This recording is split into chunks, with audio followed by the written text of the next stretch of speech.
रोशनी इसकी अंधेरों को मिटा देती है। जिंदगी अपनी ये गैरों पे लुटा देती है। इसका मकसद तो है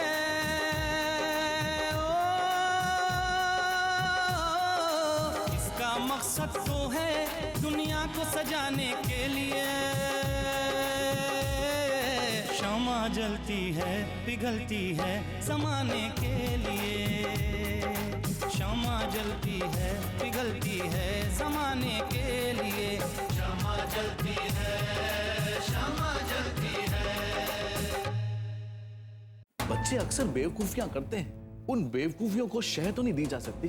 ये तो हद हो गई, रिश्ता ना हुआ कुश्ती का अखाड़ा हो गया। मेरे अब्बूजान हसन अली साहब अपनी वसीयत लिखना चाहते हैं और मुझे इस बात का शक है कि कोई उन्हें ऐसा करने से रोक रहा है। किस बात को लेकर फिक्रमंद है आप? इंसान के अंदर अगर सुकून ना हो तो उसके अंदर की बेचैनी कितनी बीमारियों को पैदा करती है। नहीं दादा जान, ये हकीकत नहीं है। हम दोनों के बीच में ऐसी कोई बात नहीं है। आपने हमारे बारे में ऐसी बात सोची भी कैसे?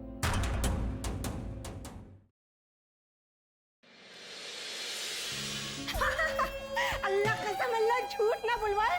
अरे एक पल के लिए तो अब्बू जान ने जैसे मुझे डरा ही दिया। हाय अल्लाह, मेरी तो जैसे जान ही सूख गई थी। हाँ अम्मी जान, मैं भी परेशान हो गया था कि अचानक दादा जान को क्या सूझी। अरे आदिल, पहले तो अब्बू जान इस बात का इंतजार करते रहे कि अल्तमश और शमा खुद अपने दिल की बात घर वालों के सामने जाहिर कर दे। लेकिन जब अल्तमश ने ये राज जाहिर नहीं किया तो अब्बू जान ने भी फैसला किया होगा कि वो खुद अल्तमश और शमा से अपने दिल की बात जाहिर करवाएंगे। हाँ, लेकिन अम्मी जान ये तो उल्टा ही हो गया ना। अल्लाह कसम, अल्लाह झूठ ना बुलवाए। हाय अल्लाह, शमा ने झूठ बोलकर वो खुद अब्बू जान को हैरत में डाल दिया। हाँ, लेकिन अम्मी जान, शमा के झूठ बोलने की वजह क्या है? अगर वो अल्तमश से मोहब्बत करती है तो उसने इस बात को मानने से इनकार क्यों कर दिया? अरे आदिल, ये और कुछ नहीं मेरे बेटे, सिर्फ तेरी तकदीर है, तकदीर। अरे शमा की तकदीर में लिखा है कि वो तेरी शरीके हयात बने, बस कुछ नहीं। तू उसकी तकदीर में, वो तेरी तकदीर में। ठीक है अम्मी, अगर वो अल्तमश से मोहब्बत करती है तो ये बात इतनी आसान भी नहीं। अरे आदिल, अब आसान ना सही, इतनी मुश्किल भी नहीं रही बेटा। शमा ने झूठ बोलकर हमारी मुश्किलों को खुद हमसे दूर कर दिया है। बस बेटा, अब तो तू एक काम कर, हर वक्त शमा के करीब रहने की कोशिश कर। फिर देख मेरे बेटे, कैसे जीत के रास्ते खुद ब खुद खुल जाते हैं। हाय अल्लाह, अल्लाह कसम, अल्लाह झूठ ना बुलवाए। मुझे तो अब मेरी बिगड़ी हुई तकदीर बनती नजर आ रही है।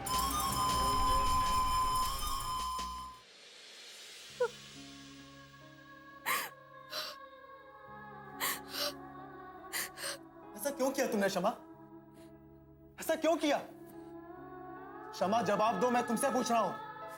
मुझे तुम्हारा जवाब चाहिए। ऐसा क्यों किया? हर बात की कोई मजबूरी होती है। आप इसे हमारी मजबूरी समझ सकते हैं। कैसी मजबूरी? तुम ये क्यों नहीं कहती कि कामयाबी के गुमान में मैं अब तुम्हें कमतर नजर आने लगा? और तुमने भी इस बात को कबूल करने से इनकार करके कुछ और नहीं किया, बल्कि मुझे एहसास दिला दिया कि मैं अब तक अपने पैरों पे खड़ा नहीं हो सका। नहीं, ऐसी बात नहीं है। अल्लाह जानता है कि मैंने ख्वाबों ख्यालों में भी कभी आपके बारे में ऐसा नहीं सोचा है। तो फिर उस इनकार का क्या मतलब? क्यों किया इनकार तुमने? हमारी वजह से घर में किसी को दुख पहुंचे, किसी के दिल में नफरत पैदा हो, ये हम नहीं चाहते। किस नफरत की बात कर रही हो तुम? दादा जान हमें मिलाना चाहते थे। दादा जान हमारी मोहब्बत को घर वालों के सामने उजागर कर कर उसे जिंदगी देना चाहते थे। लेकिन तुमने अपने हाथों से हमारी मोहब्बत का गला घोट दिया। क्यों किया तुमने ऐसा शमा? अपनी खुशी के लिए जिए तो क्या जिए, औरों की खुशी के लिए जीना चाहिए। और आप जानते हैं आपके वालिद और घर के बाकी लोग क्या चाहते हैं आपसे? वो चाहते हैं कि सोहा से आपका निकाह हो, ताकि दोनों परिवारों के रिश्ते मजबूत हो सके। और तुमने उसी रिश्ते को मजबूत करने के लिए हमारी मोहब्बत का गला घोट दिया। मोहब्बत कभी नहीं मरती, पर हमारे घर के लिए, हमारे बड़ों के लिए, उनकी खुशियों के लिए कुर्बानी हम नहीं देंगे तो कौन देगा? नहीं शमा, ये सब एक बहानेबाजी। मैं तुम्हारी बातों में नहीं आने वाला। हकीकत तो ये है कि तुम मुझे अपने काबिल समझती ही नहीं। मोहब्बत तो सिर्फ तुम्हारे लिए एक वक्त गुजारने का जरिया था। नहीं नहीं, आप खुद को कमतर कहने की कोशिश कर रहे हैं। नहीं शमा, तुम मुझे ये सब बातें कहकर गुमराह नहीं कर सकते। हकीकत तो ये है कि तुम एक बेवफा हो। नहीं, खुदा के लिए ऐसा मत कहिए, मत कहिए ऐसा। तुम्हारा असली चेहरा यही है, यही जो आज सामने आया। तुमने आज अपनी बेवफाई का रंग दिखाई दिया। मेरी ही किस्मत खराब, शायद मैं ही किसी के मोहब्बत के लायक नहीं।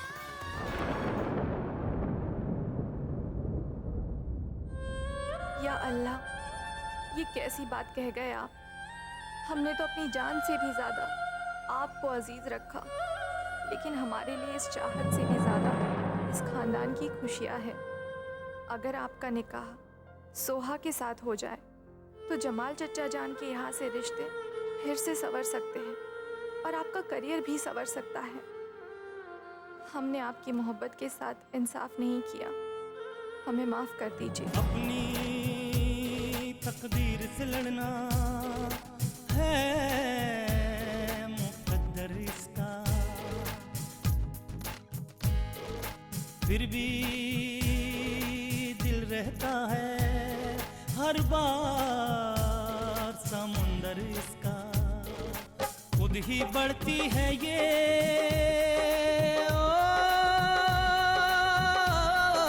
खुद ही बढ़ती है ये हर रस्म निभाने के लिए। शम्मा जलती है पिघलती है ज़माने के लिए। शम्मा जलती है पिघलती है ज़माने के लिए। अपने सीने का हर एक दर्द छुपाने के लिए।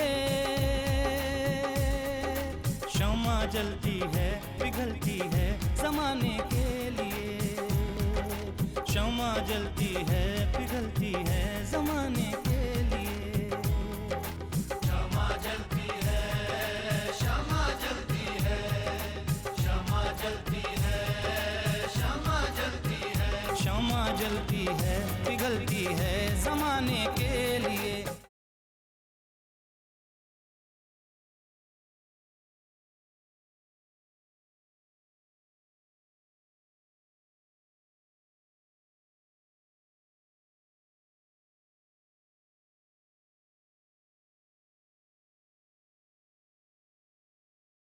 शम्मा जलती है पिघलती है ज़माने के लिए।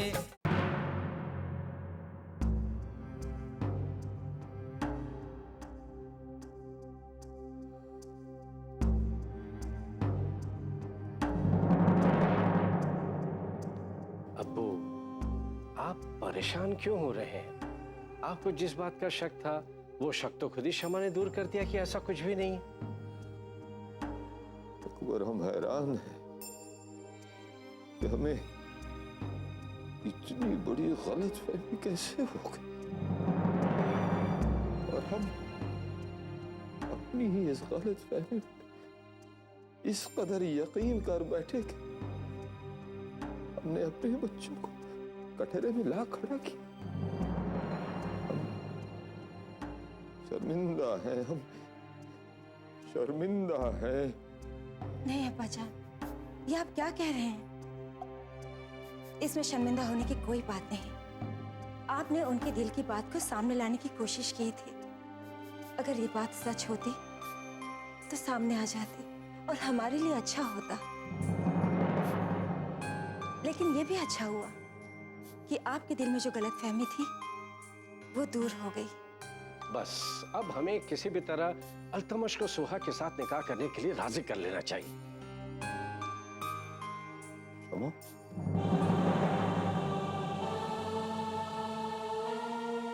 शमा यहाँ आओ।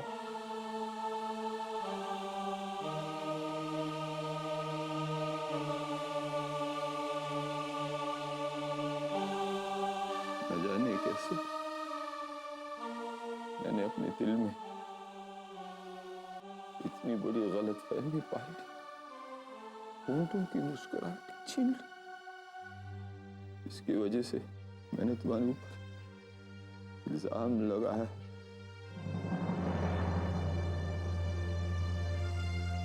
मैं अपने आप को जिम्मेदार ठहराता हूं। क्षमा, मैं शर्मिंदा हूं। क्षमा, मैं माफी चाहता हूं। नहीं दादाजान, आप ऐसा मत कहिए,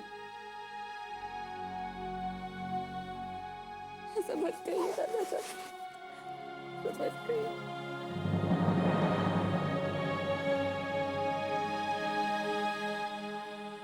दादाजान, हम क्लिनिक जा रहे हैं।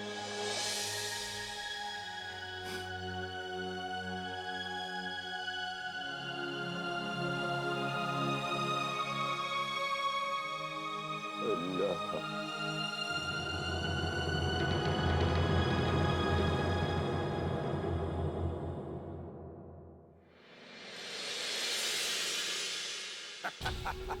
वाह, कमाल की खबर है।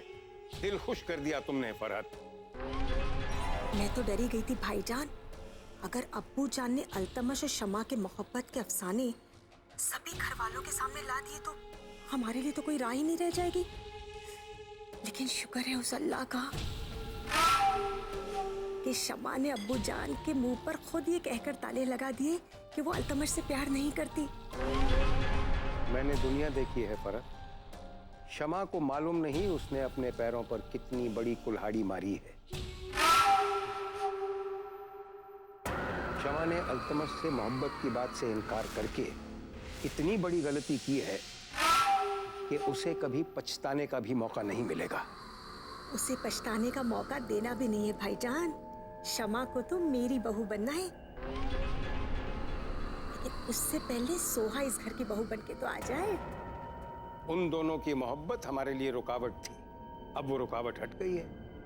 अब आगे का खेल खेलने में और भी मजा आएगा। अस्सलाम वालेकुम चाचा जान। अरे वालेकुम अस्सलाम शमा बेटा, बैठो बैठो। मैं बाद में फोन करता हूँ, घर में कुछ खास मेहमान आए हैं। हाँ बेटा, इतनी सुबह सवेरे कैसे? दरअसल चाचा जान, हम आप ही से मिलने के इरादे से आए थे। हमसे? हाँ, हमने सोचा कहीं आप कोर्ट के लिए ना निकल जाए। अरे शमा बिटिया। सलाम वालेकुम चाची जान। वालेकुम सलाम। भाई कैसी हो, कैसे आना हुआ? हम ठीक है चाची जान।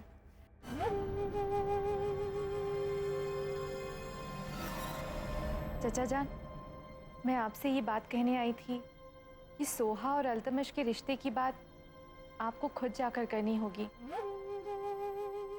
भाई हम तो कब से तैयार बैठे हैं शमा बेटी, पर उधर से कोई जवाब आए तभी तो हम पहल करें।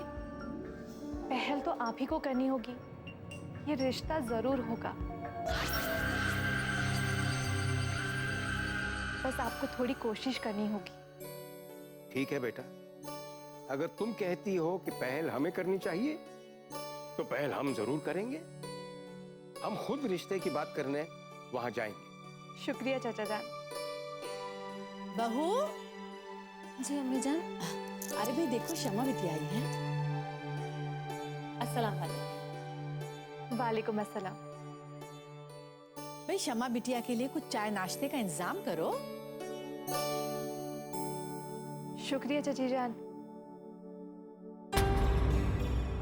हमें क्लिनिक के लिए निकलना है, आप इजाजत दे तो हम सारा से थोड़ी देर बात कर ले।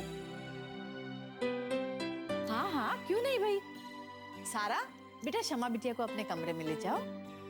जी जरूर, आइए।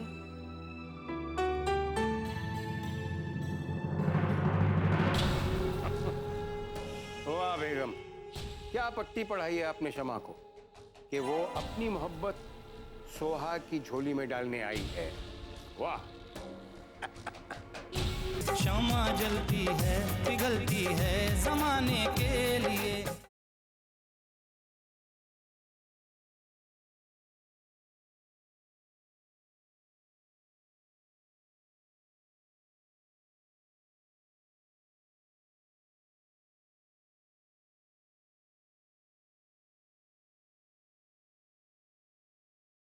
क्षमा जलती है पिघलती है जमाने के लिए। ठीक है, अब बैठिए।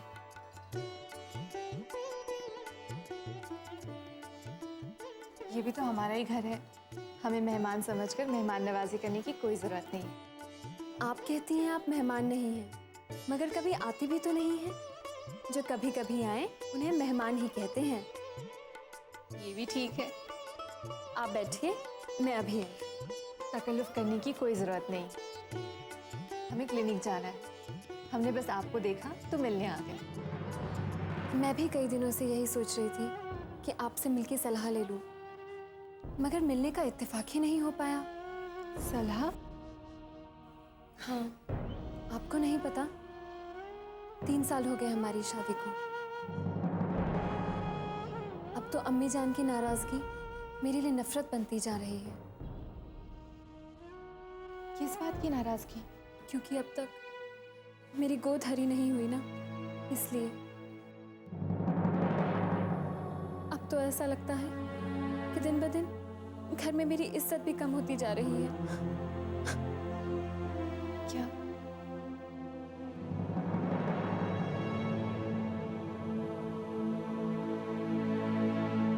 दिन रात के ताने सुन सुनकर मैं तो परेशान हो चुकी हूँ। समझ नहीं आता क्या करूँ। मालूम नहीं ये खुदा की मर्जी है या कुछ और।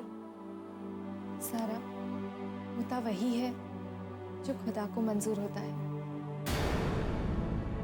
पर ऐसे मामलों में खुदा की मर्जी समझकर खामोश रहना भी ठीक नहीं। तो फिर मैं क्या करूं? तुम्हें अपना मेडिकल चेकअप करवाना चाहिए। इससे ये बात सामने आ जाएगी कि कमी क्या है, क्यों तुम्हारी गोद हरी नहीं हुई। कोई औरत की गोद जब हरी नहीं होती तो जरूरी नहीं कि कमी उसी में है, हो सकता है कमी उसके शौहर में भी हो, और ये कमियां दूर की जा सकती है। आजकल हर मर्ज का इलाज है। तो फिर मुझे क्या करना होगा? सबसे पहले तो परेशान होने की कोई जरूरत नहीं है, और जब भी वक्त मिले आप मेरे क्लिनिक आ जाइए। मैं आपके सारे चेकअप कर लूंगी, उसके बाद देखेंगे आगे क्या करना है। ठीक है, मैं सोहा को लेकर आऊंगी। ठीक है, हमें क्लिनिक जाने में देर हो रही है, हम चलते हैं।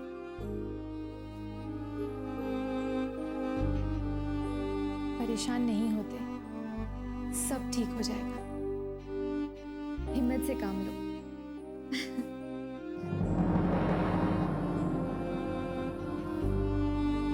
खुदा हाफिज।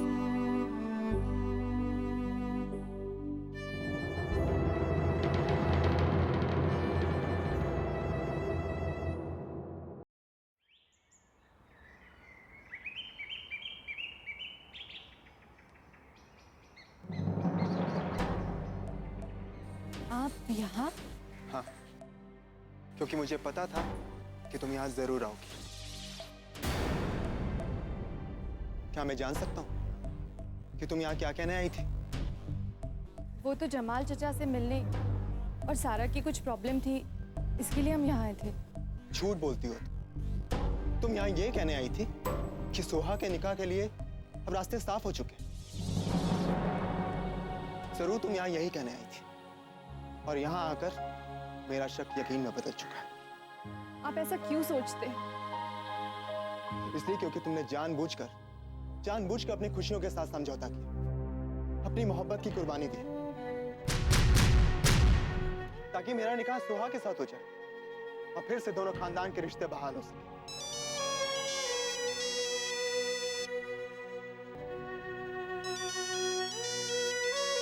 मेरे लिए अच्छा सबूत होगा सबको बताने के लिए कि शमा मुझसे प्यार करती है।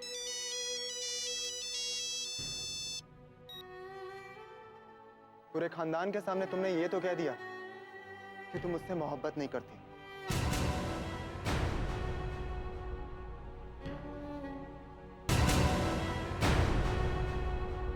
शमा जलती है पिघलती है जमाने के लिए।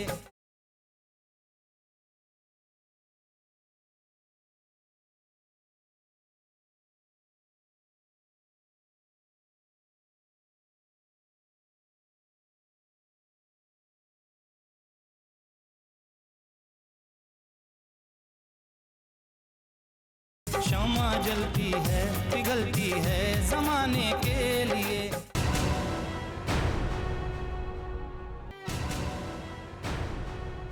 लेकिन क्या तुम मेरे सामने भी यही कहोगे कि तुम मुझसे मोहब्बत नहीं करती?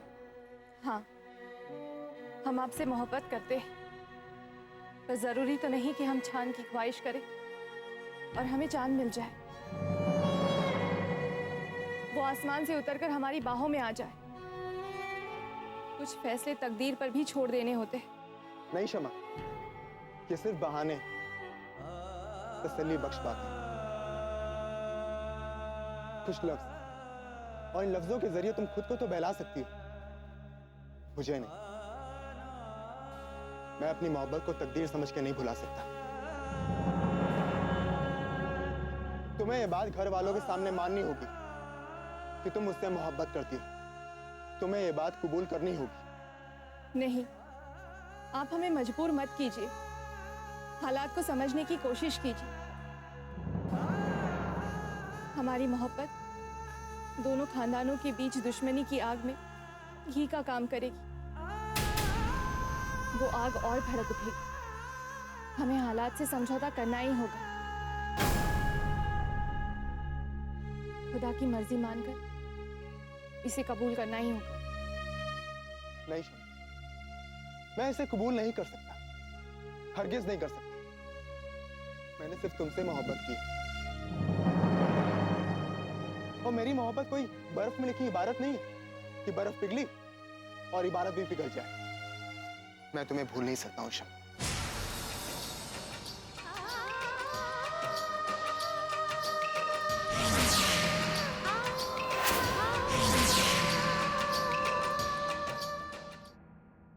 सीने का हर एक दर्द छुपाने के लिए, अपने सीने का हर एक दर्द छुपाने के लिए शम्मा जलती है पिघलती है जमाने के लिए।